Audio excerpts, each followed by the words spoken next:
Kim, over to you for this one.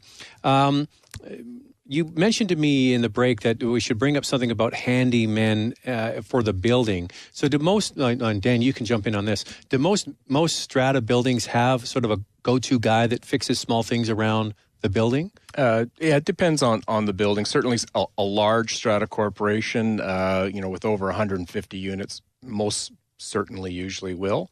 And a townhouse site where there's lots of stuff to fix up or gutters to clean, they would be there. But I know Kim's concern is we don't want these guys going up on the roof. No, roofs. definitely not. We do come across this, that some stratas will say that they use a handyman to do the roofing work.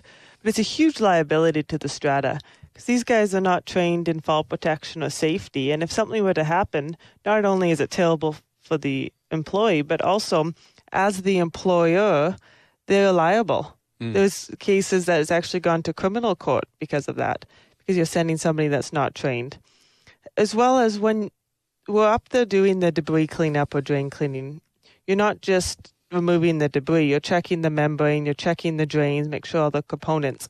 A handyman doesn't have this experience, and they don't know if they scrape the roof and accidentally take the granules off. Or they think they're cleaning it up when they're damaging the roof. Right? Exactly. The granules protect the roof from the UV rays, where somebody that doesn't have the experience won't know that. I always wondered why shingles have the little bits of gravel on there. Well, that's exactly for UV? UV rays, yes. The sun is so bad for most things. Yeah. Everything. Your skin, everything, yeah.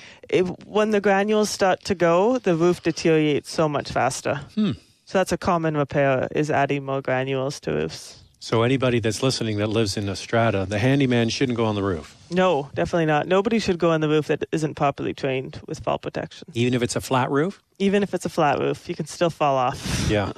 But then that comes back to he's up there on the edge of the roof doing the gutters. That's another issue too. Yeah, and there's companies that specialize in gutter cleaning as well. I mean, you have to have a best practices, and you have to understand the building and the limitations of the caretaker. Deductible, you're looking at $30,000. So I said, you know what? There is a deductible. Maybe under like a commercial lease, you can require that, but under residential tenancy agreement.